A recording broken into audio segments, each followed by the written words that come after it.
please, just a few minutes more. I'm almost finished.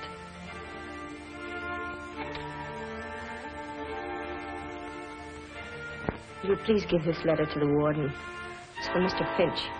I will.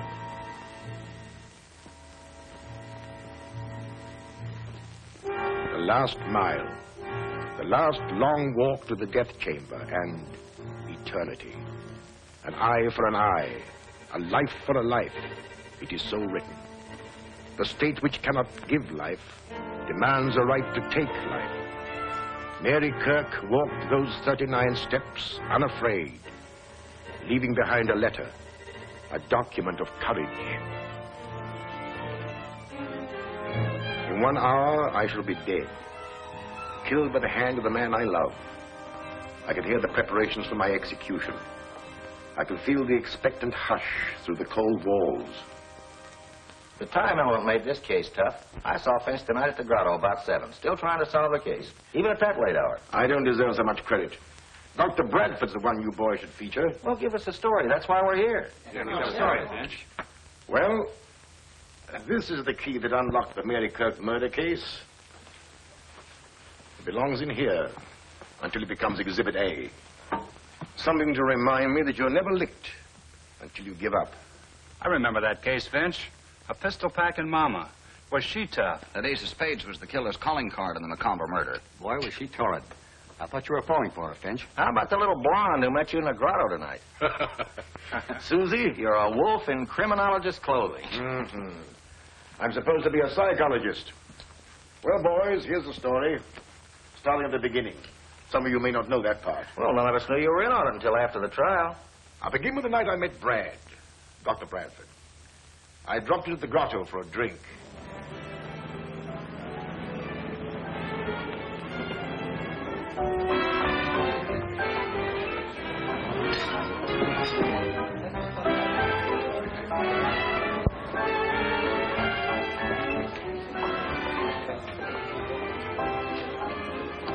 Bourbon and soda, please. No ice. So after all that, what could I do? I just had to accept the mink coat.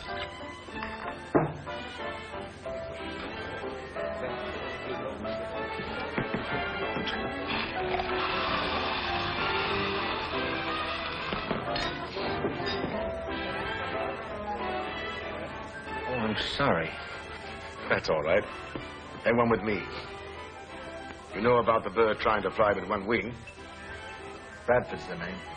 Dr. Dwight Bradford. When I had friends, they called me Brad. My name is Finch. Waiter. Waiter. 2 more of the same. Bob, we've had enough. I want a drink. Put that thing down and get me a drink.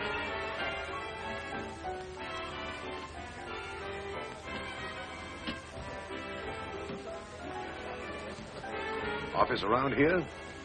No, I'm not a practicing physician. I'm doing some research. You're lucky. Doing something you like. Aren't you? Charles Finch, the criminologist. I've seen your picture in papers. I keep insisting that I'm a psychologist. And I say I'm a scientist, but I haven't proved it yet. That's not all. I've got another job. Have to. Scientists rarely make a living. But I don't talk about it.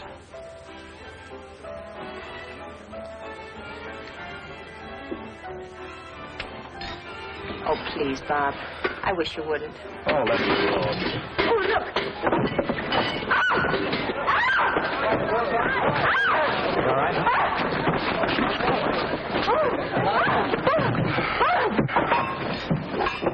Got it? Are you all right? Yes. Yes, I'm all right. Oh. Thanks very much. The 2-man fire department, you do all right. As a 1-woman fire, you were pretty good yourself. I'll fix that for you. There we are. Sorry to do this to your coat, Mr. Finch. Oh, that's unnecessary. Guess you'll have to come along. That's all right. You better go back and finish your drink. Here. Excuse me. Good night. The fire department's taking me home. Oh.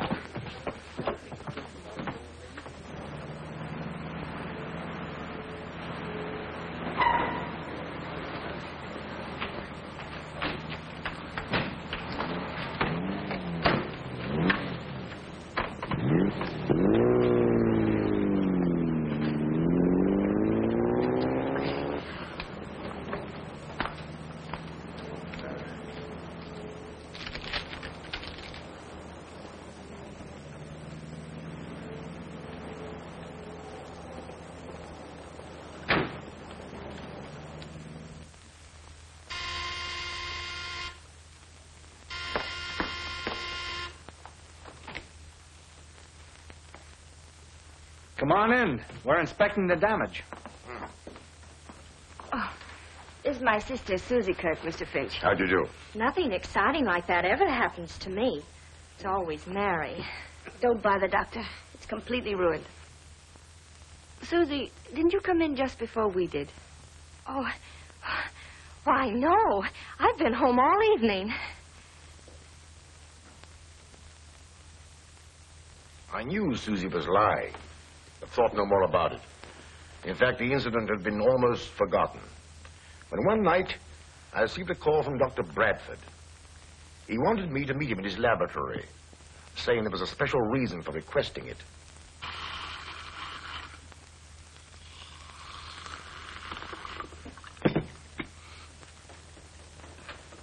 Mr. Finch, I wanted to tell you some of the things I'm doing. Bourbon and soda, isn't it? And no ice? No ice. Pardon me. A few months ago, the papers and magazines carried some surprising stories about the celebrated Dr. Ziegfeld, who has since died. He claimed he had revived animals after they had been dead for some time. Yes, I read about it. Now, from my own research, I'm convinced he was right. And I'm determined to carry on his work.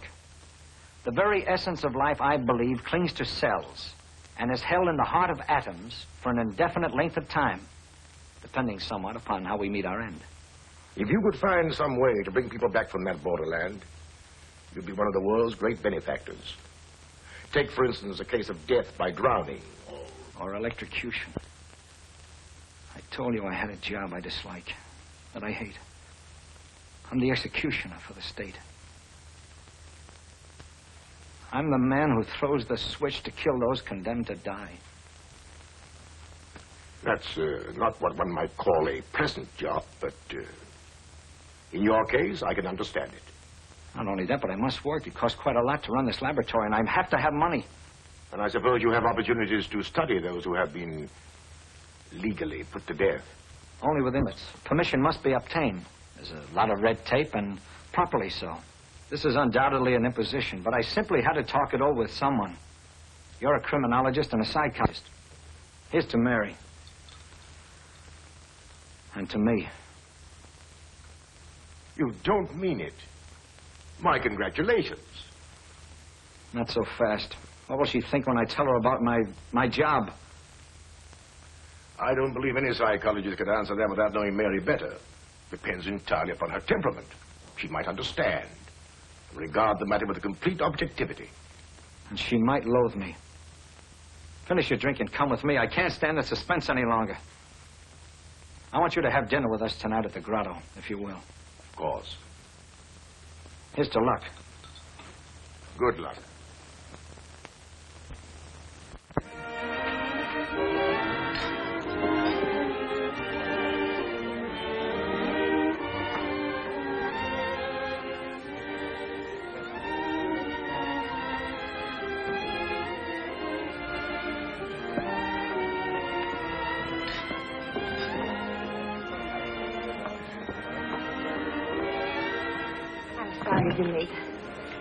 How are you, Mr. Finch? Glad to see you again.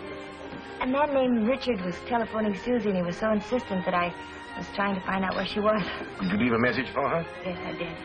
I left word where she could find me. Mary,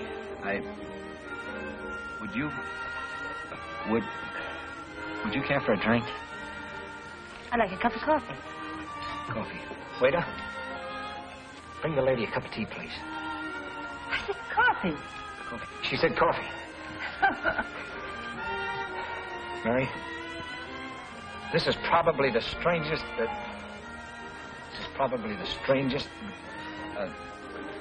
Proposal? Yes, that's it. Proposal?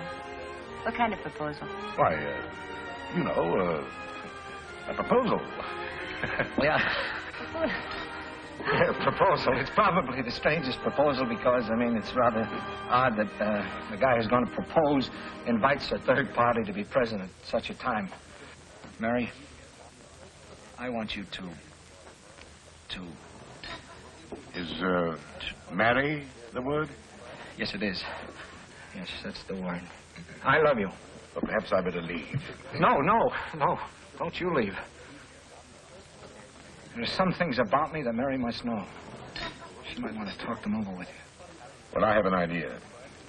Suppose you go to the bar and finish your drink, and I'll stay here and talk to Mary. All right, I'll go to the bar.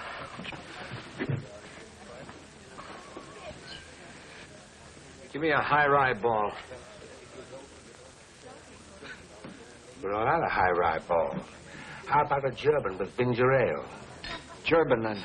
Yeah. German. If you could look upon Dr. Bradford merely as an instrument of the law. Oh, but surely he could get another job. If he loves me. He does love you. And we might get him another job, as you suggest. In fact, I already have an idea that might work out. But, Mary, try to understand that his chief reason for holding this position is because through his prison association, he had opportunities for investigation. Oh, but I couldn't, Finch. I simply couldn't. Look, he'd be leaving me at night, and I'd wait, watching the clock, knowing that when the hour came, Brad would... Oh, I couldn't.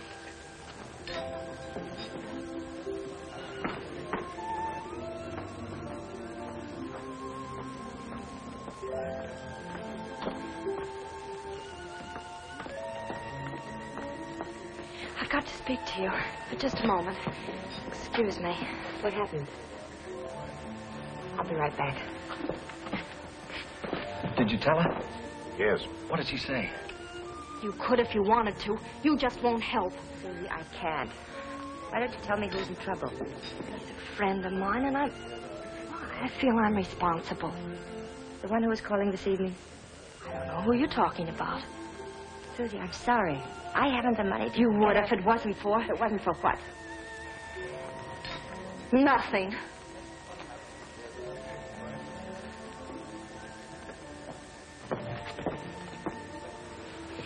Your sister seems upset. Can I be of any assistance? No, thanks.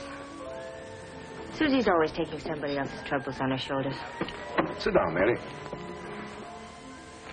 Well, I'm sorry, Brad. There's nothing more to be said, is there? Mr. Finch has probably told you how I feel about things. But somebody has to do it. It doesn't have to be the man I... Oh, give it up, Brad, please. I can't, Mary. Not yet.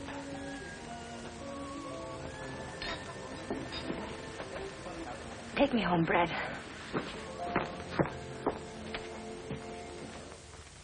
Some time passed. I used to see Brad now and then. He was quite depressed, dejected. One night, we were dining together at the grotto when... But let's get back to this letter for a moment. In a few minutes, I must answer with my life, because out of my father's past, a specter has come back to haunt me, to provide a motive for murder. Now, in order to better understand this, we should know a little more about Mary.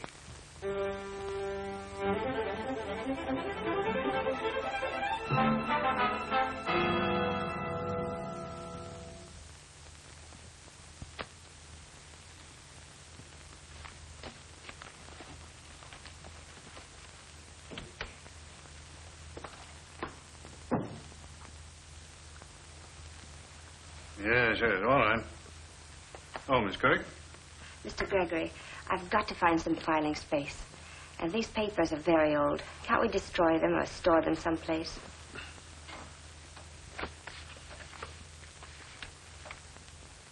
My, Tom Logan. I was too smart for that crook. I was appointed head of the civic committee to clean up the city. Picked the right man, busted the racketeers in jig time. Logan was killed. That was a dozen years ago. How'd you know that? The complaint stated. Oh, of course. I thought you were too young to remember. About the age of Tom Logan's oldest girl, I should guess. And there was a younger one.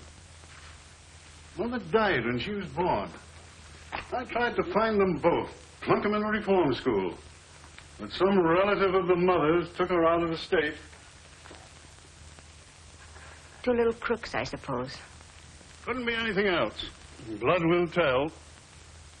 I pride myself on the fact that everyone working for me in my bank comes from the right people.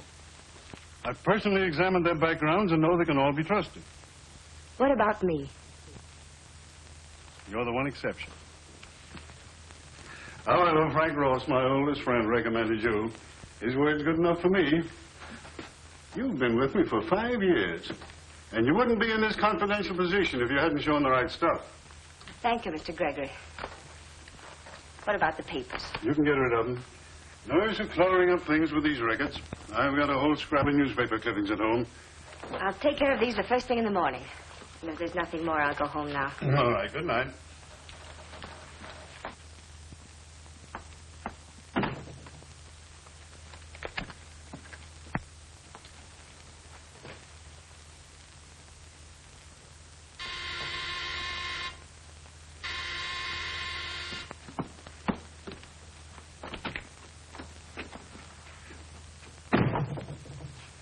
I told you never to come here again. I don't want Susie to know. Ah, slow down. I got good news for you. I'm leaving town. I'm taking up a little collection from some of my friends and thought maybe you'd like to contribute. I haven't got much. You've taken almost I helped everything. Tom Logan plenty when the going was rough. And that's something you wouldn't want me to tell Mr. Gregory. But think it over. It'd be worth a lot to you, wouldn't it, if you never saw me again?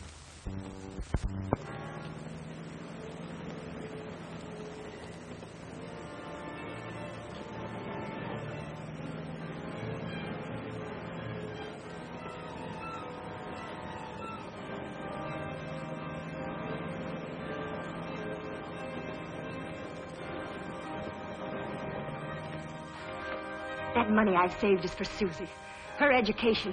She's going to college this fall. Susie can go to work. I've got to have 500 more, and then I'll never come back. You can tell Mr. Gregory if you want. Everything!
What happened? Mary, why did you...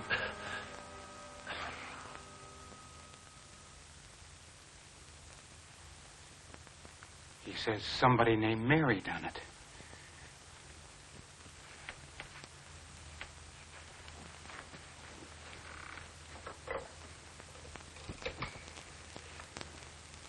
Get me the police, quick. I may have some news for you. Good news. It'll take a little time, but...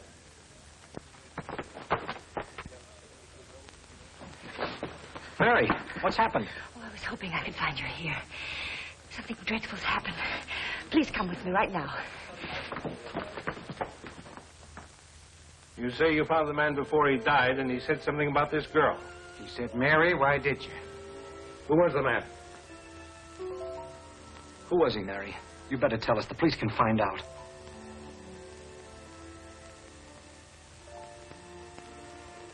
Oh, Red.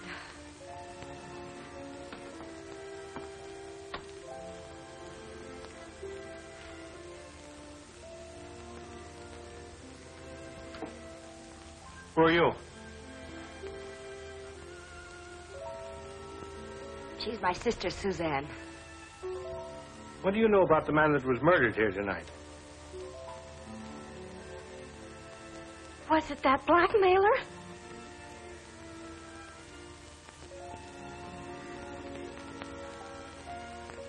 His name was Willis Millen. Good. Now we're going places.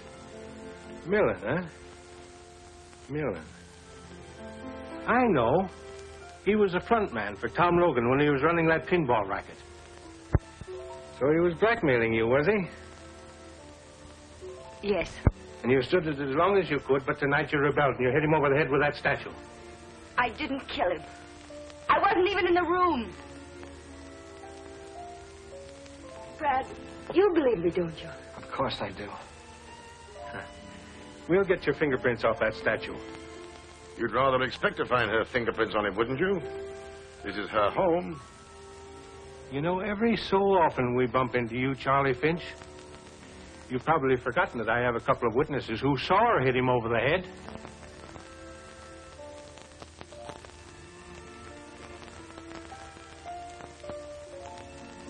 I'm afraid I'll have to ask you to come to headquarters, Miss Kirk.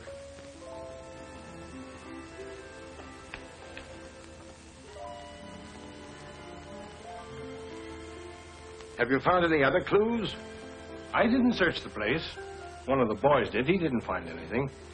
This isn't one of those tough cases that depends on clues. Perhaps. In my experience, there's no such thing as a sure conviction. Not even when there's a confession. The girl claims she didn't do it. Perhaps you'll need a key to unlock a mystery before you're through, Sergeant. It'll take more than a key to get her out of jail.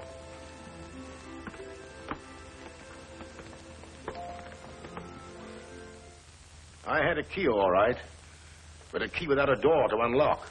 It wasn't difficult to find out where Millen lived, but the key didn't fit his lock. Then I questioned Susie regarding her boyfriends, and she was reticent. She was more than that, she was cagey. Sometimes I thought she didn't care what happened to Mary. Then, one day, I discovered a thumbprint on the key, which matched exactly with one I had found on the statue. There were plenty of Mary's prints there, so they disregarded the only important one. Mr. Gregory, of course, will always believe that I'm guilty. He will probably witness my execution with a smile. Well, he won't have long to wait. They will come for me soon now. I went to see Gregory. Your interest in this case, Mr. Finch, is, in my opinion, entirely unwarranted. The shame and humiliation this has brought upon me is almost unbearable. I can't hold my head up again. I can understand your emotion, Mr. Gregory, but it's the girl who's going on trial for her life. Tom Logan's daughter. That's the bitter pill I have to swallow. If you could in some way help me to clear her, you'll be helping your own case at the same time. You? Well, being human, we feel very sorry for Mary Kirk. Much more to be said. I don't blame those people at the trial. It was all against me. I lived a nightmare of days.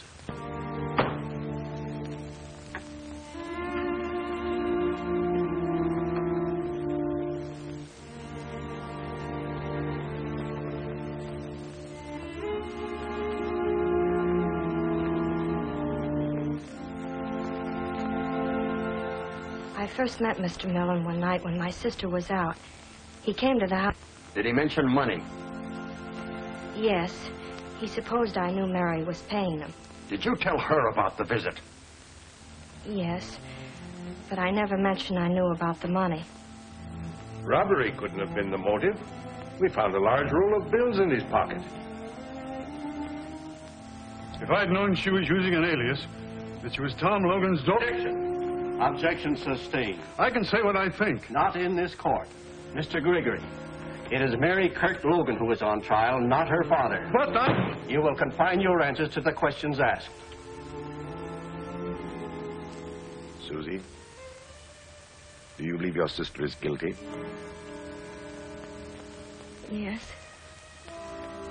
Why do you think that? I heard Mary threaten him once when I was in the bedroom and she didn't know it. Then I seen her bring something down over his head and he fell. You could identify her? You are sure it was the defendant? We went in. Yes, we know, Mr. Avery. But you mean to tell the judge and this jury that you could be sure it was the defendant? That the figures on the window shade were so distinct you couldn't be mistaken? I'm positive. I gotta believe my own eyes.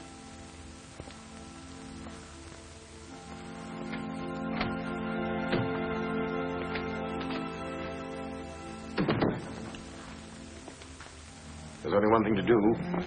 Put Mary on the stand. Perhaps her sincerity will convince some of them. When I came out of the bedroom, I saw no one. He was lying there. I wanted to get help.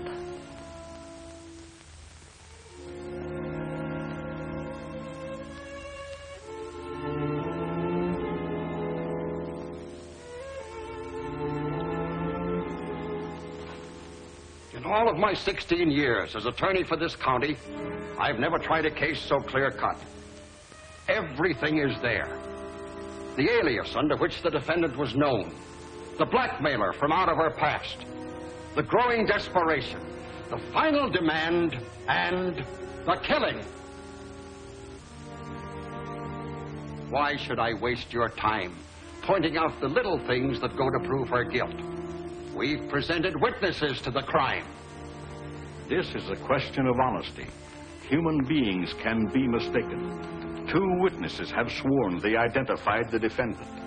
But it is possible, through the confusion of rapid action silhouetted on the window shade, that they could be wrong. I put the defendant on the witness stand so you could judge her honesty. If she were dishonest, she could have claimed Millen attacked her and she struck him in self-defense.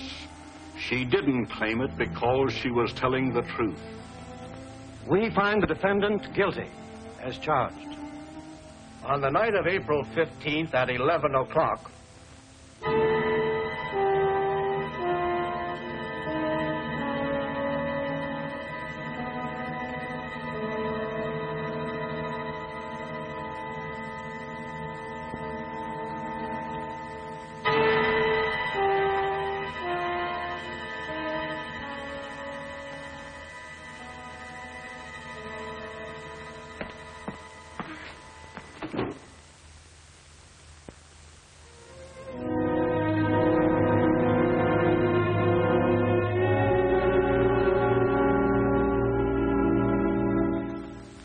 I don't suppose, up to that moment, that the thought occurred to either Mary or Brad that the fates would so conspire as to make him the executioner of the girl he loved. Yet fantastic, inhuman, call it what you will. Each read the thought in the other's eyes. Bradford could have refused. That is true. However, he didn't. Perhaps he hoped to bring her back to life after she'd been declared legally dead. Up to this point, there was nothing unusual as murder cases go. But a strange psychological change was taking place, as you will see. Except for Brad and me, I don't suppose there was a single person who believed her innocent. Neither did the boys who've been covering murders for years. Now, if you'd been in my place and believed her innocent, what would you have done? Gone after Susie. That's exactly what I did. Susie was an interesting psychological study. Although emotionally unstable, she was not vicious. Now, mind you, when I say Susie lied, she did. But she was convinced that Mary was guilty. Why shouldn't she protect her boyfriends? They were innocent. However, there was one who wasn't innocent. But someone Susie, by no stretch of the imagination, could connect with the crime. And like many adolescents, her defense mechanism made her evasive. I know you're anxious to help your sister. Of course, but how can I help her? Someone might have killed Millen while she was in the bedroom. I suppose they could. But Mary said she didn't see or hear anyone. Someone who got in the back door, through the kitchen. One of your boyfriends, perhaps. Mr. Finch. If you'll forget your indignation, perhaps I can save your sister from the electric chair. What do you want to know? To start with, the first night I met you, the night that Dr. Bradford and I brought your sister home, I saw you get out of a coupe in front of your house. You told your sister you'd been home all evening. I was home, no matter what you think. I just went out when I heard someone honk. Who was the man? I don't remember. Let's see. Who was it? Oh, yes. Bill Ellsworth. That's who it was. Where can I find him? Oh, I haven't the remotest idea. He's a boy I met at a dance. You might give me the name of all the other boys you know, that you go out with. All of them? I hope you've got plenty of paper. Well, I could believe there'd be a long list. Oh, Mr. Finch.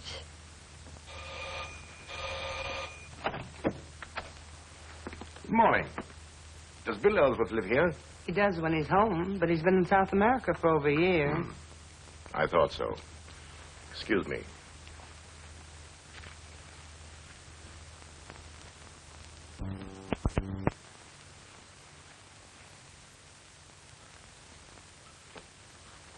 There wasn't a clue in the whole list. A lot of youngsters, most of them, many of them like Ellsworth, not even in the country. And I had caught Susie in another lie. Well, what about Millen's friends? Millen was always a cheap grafter, a coward. I tried through his friends to get a clue, but even the underworld despised him. Well, he was no friend of Tom Logan's. And while we're on the subject, Gregor was out to make a name for himself. That's why he went after Logan and his pinball machine.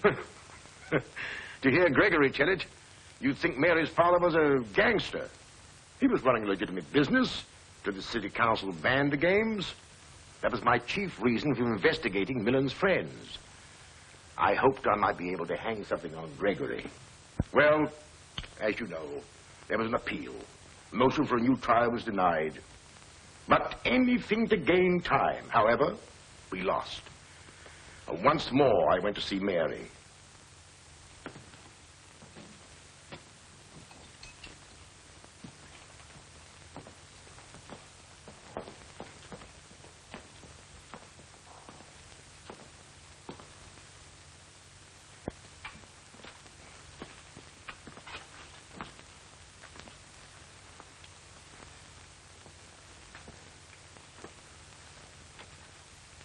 Not yet.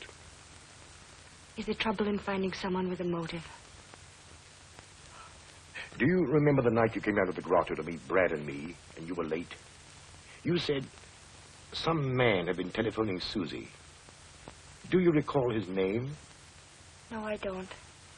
It was a first name. I never heard Susie mention him before. But try.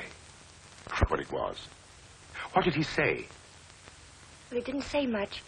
He was excited and said, tell her...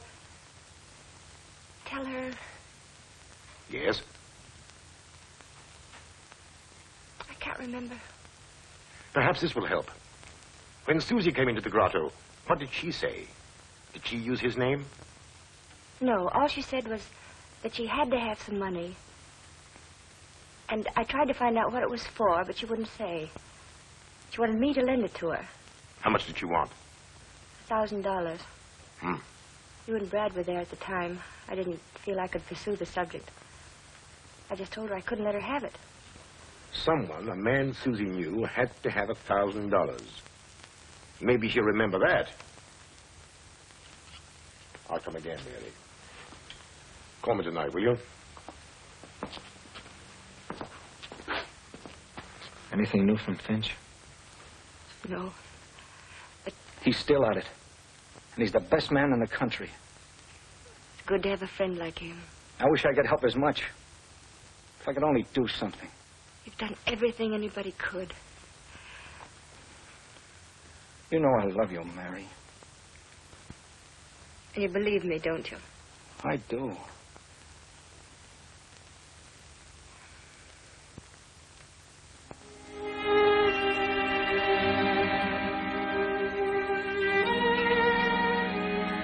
The matron has come for me now, and I must close this. But I want to tell you something it will be difficult for you to believe. Incredible as it may seem, as the hour of our execution approached, Mary became resigned to the fact that Brad was the executioner for the state. To quote her, I wanted to be Brad. I know now how the women of our western plains must have felt when facing death at the hands of savages. By a process of reasoning, she became to regard Brad, the executioner, as but one small cog in the machinery of the law by which he was doomed to die. The jurors that voted for conviction and the judge who passed sentence were far more responsible, in her opinion. Well, she's right. But who'd expect a woman to be that logical? That brings us to tonight. At the grotto. And Susie. The usual. No ice. Yeah, just the man I want to see. Any last-minute developments in the Mary Kirk case? Nothing. 7 o'clock. Guess the execution will come off on schedule. At 11. You asked me to meet you here? Oh, yes. And you're right on time. Come on. Let's find a booth. Finch is still trying. I talked to that little dame, and she doesn't know anything. And I mean anything. And coffee. Susie, I don't believe you are consciously sending your sister to the electric chair, but I am positive that you hold the key to the murder. If you bring that subject up again, I'll leave. You've lied to me several times. Whom are you protecting? Sit down. If you attempt to leave, I'll take you to jail for questioning. Jail? Yes, jail. Now, whom are you protecting? You're protecting someone, and I believe that that man killed Millen. I'm not protecting anyone. I've got a right to some privacy. Oh, do you think I'd keep anything back if I thought it would save Mary's life? Let me be the judge of that. Susie, seemingly unimportant things are sometimes of the greatest importance to the trained investigator. Of course you want to save Mary, but you're working on the assumption that she's guilty. You told me that. I don't believe she is. Oh, I'll tell you tomorrow everything I know. You'll see then how unimportant. Oh, please don't do that. It makes me nervous. Oh, of course. But tomorrow will be too late. I just happen to know something which doesn't concern anyone in the world but...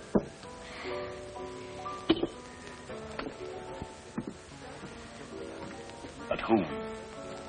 Someone you wouldn't know. It has nothing to do with me or you or Mary or anyone else. You better put that car key back in your pocket before you forget it. How do you know it's a car key? It would just as well be a house key. Oh, I don't know. I just supposed.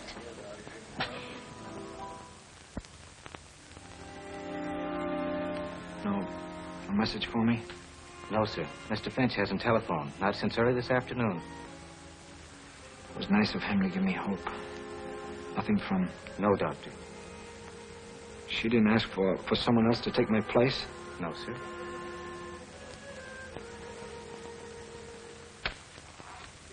Susie, I'll let you keep your secret if you tell me the name of the man who was in the coupe. The one you said was Bill Ellsworth. I said that because it was none of your business. I never dreamed you'd check up on me. Who was it? That key belongs to the man who was in the coupe. I'm sure of it. What's his name?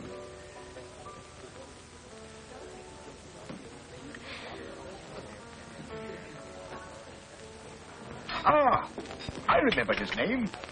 You tried to borrow money from your sister for him. His name is Richard. Oh. You wouldn't tell me because you were afraid it might involve you in some personal scandal. He was very close to you, wasn't he? Am I right? No. No. But I promised to keep you out of it, Susie. Look at it my way. Richard had a key to the back door. How did you know that? I didn't. You just told me. Oh. Needing money desperately, he got into the kitchen. He saw the roll of bills that Millen had, and... He couldn't possibly have done it. I'm convinced that he did. Otherwise, how could his car key have been on your floor? Oh, how horrible. But it's too late. He's leaving town tonight. Alone? Or with somebody else? Oh, he wouldn't do that. Don't be too sure. Do you think we can find him, Susie? Can't. It's too late, I tell you. We can't. Come on. Let's try. Here's where he keeps his car. Is he getting away in it? Yes, that's what he said.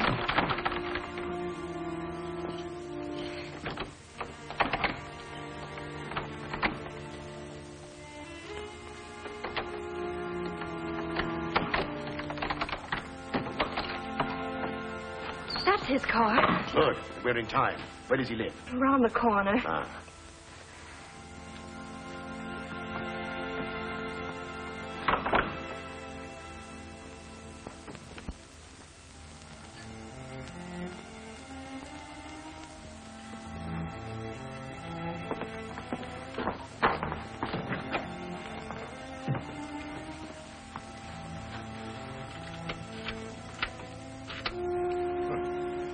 key fits all right.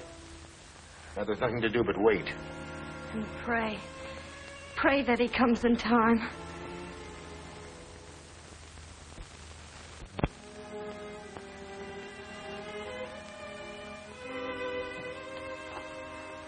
What time is it?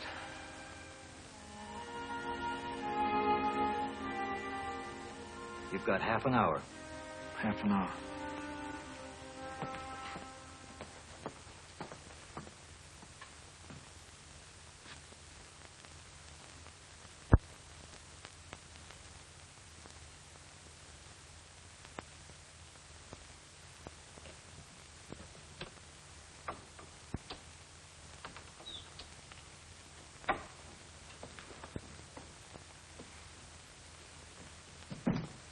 Richard. Susie. What are you doing here?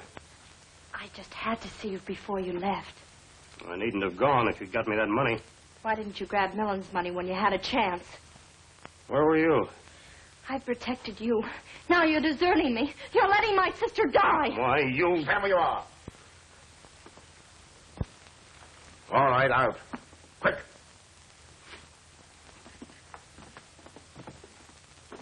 Snell's proved to be a coward at heart. He wasn't hard to handle. He was storing as much as I suspected. He worked at Gregory's bank and wanted to be a big shot. So he stole some money and tried to cover it up. Then he stole some more to make his first theft good, and so on. Susie was flattered by his attentions and tried to get some money from Mary for him. Heaven knows what reason. What really happened was...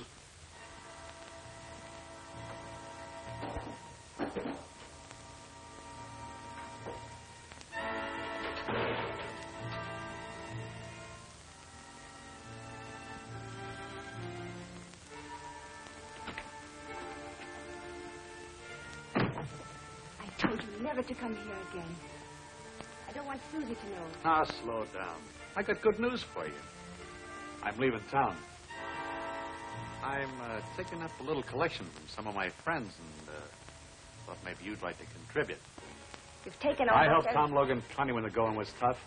And that's something you wouldn't want me to tell Mr. Gregory. That money I've saved is for Susie. Her education. She's going to college this fall. Susie can go to work. I've got to have 500 more, and then I'll never come back. You can tell Mr. Gregory if you want to. Everything!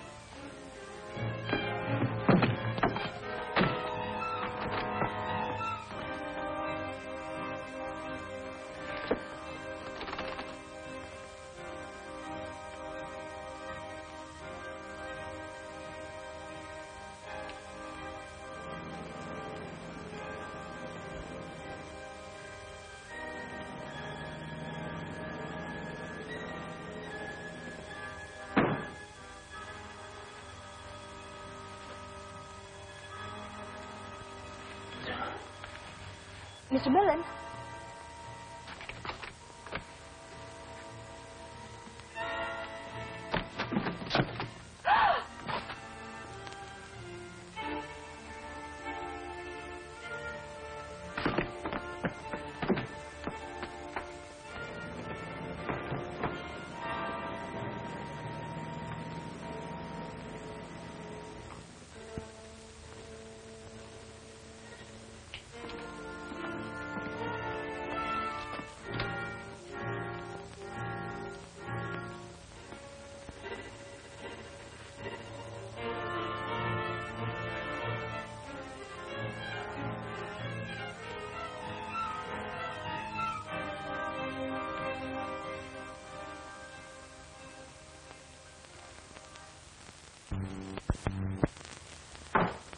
Until Gregory hears this. Hello? Get me Governor Harrison on the phone. What? And hurry. It's a matter of life and death. Try the Executive Mansion. He told me he needed... Hello? Out? Well, find him. All right, we'll try there. Governor Harrison had a broadcast tonight. His wife doesn't know where he went from there. Oh, yes? Is Governor Harrison there? Left 10 minutes ago. Did he go home? Did he have anybody with him? Just his chauffeur. Thank you. Susie, Get on that telephone and keep trying. The police here will help you. Tell Mrs. Harrison who you are, and we have a confession. We're fighting against time. Get me a motorcycle escort. I'm going to try and convince that warden if I can get there in time. Oh, couldn't you telephone him? He won't listen to anybody but the governor. That's the law. But if I can see him, I might get him to delay the execution. Oh, I'll get the governor somehow.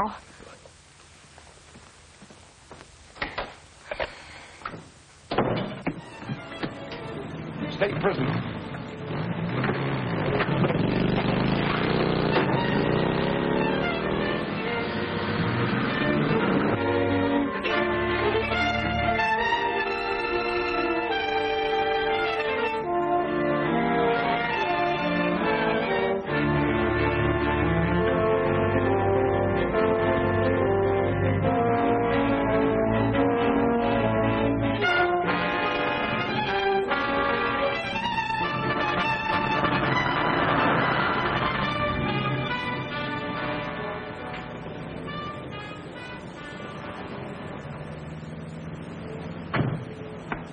What are we doing here, Jennings?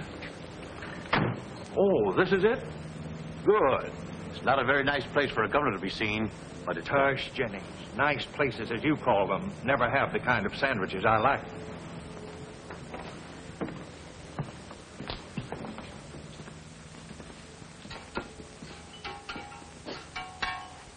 What can I do for you, fellas? Oh, excuse me. I just listened to you on the radio, Governor Harrison. It sure was a swell speech. Thank you. Now, could you make us a couple of Denver sandwiches? Smothered in onion. I'll make you the best ones you ever eat.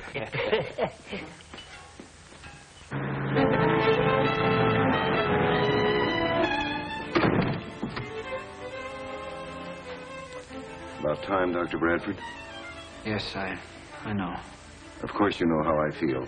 How we all feel about it. Thank you.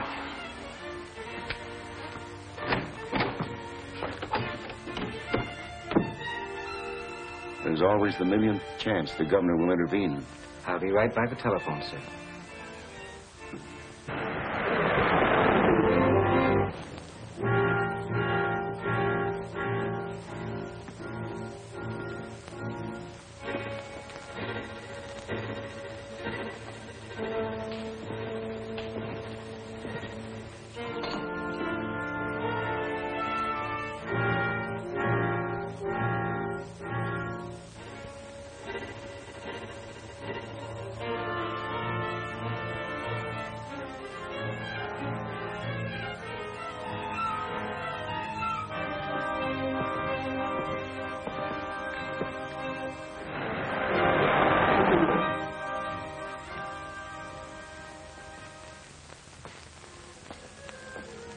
Late. Get on with it, Doctor. Come. No one wants to see that girl die. But the law says she must. No word from Finch? No.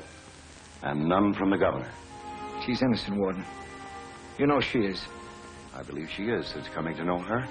But it's... We can't kill her. We can't. We have no choice. Maybe you have no choice. But I have. I'm not going to throw the switch until I hear from Finch. Think of the girl. You can't let her sit there waiting. It's torture. I can't. Pull yourself together. You're a doctor. I'm human. Listen, Warden, I thought I could. I refused to give up this job when she asked me to. This is different. I love her. I can't kill her. Law or no law.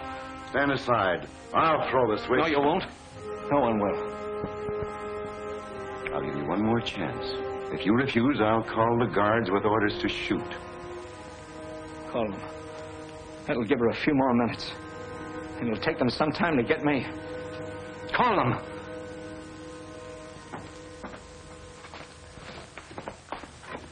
Listen to me and you'll have the scoop of the year. We've got Snell's confession. My sister's innocent. Help me. Please. I'll give you one last chance. Come on.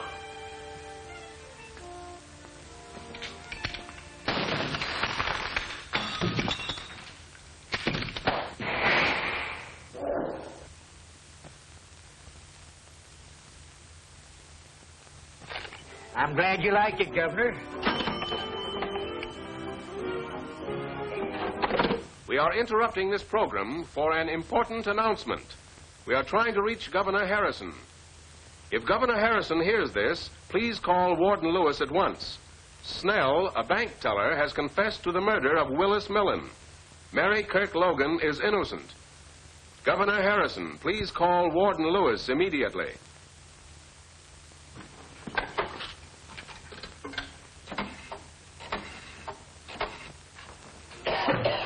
Just keep him here until I come out. Yes? Yes, sir. It's the governor. Stop! Warden! The governor has stayed the execution. A bank teller by the name of Snell has confessed. The governor hasn't all the facts, but is satisfied it's so. Thank heaven Dr. Bradford saved her. Is the governor on the wire? Yes. Release her. Pull yourself together, Brad. And bring Mary to me as soon as you have her released. The warden gave me this when I was leaving. That letter'd be worth a nice piece of change to my paper.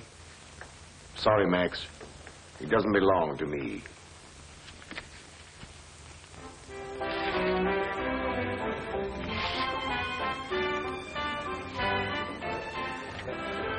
No, let's not be so solemn. It's a rare thing for the ghost elect to be able to destroy her last will and testament. It reminds me, this letter is your appointment to the staff of the Chicago Research Foundation and Professor Michelson. Thanks for everything. Well, here's to the new job, a lovely wife. Dear friend. I prefer my toast this way. Waiter! Waiter! Put that thing down and get me a drink. Please, Bob, you've had enough. I want a drink. Darling, I think we'd better leave. This is where we came in. You coming? No, I think I'll stay. I still have my overcoat, and you never can tell.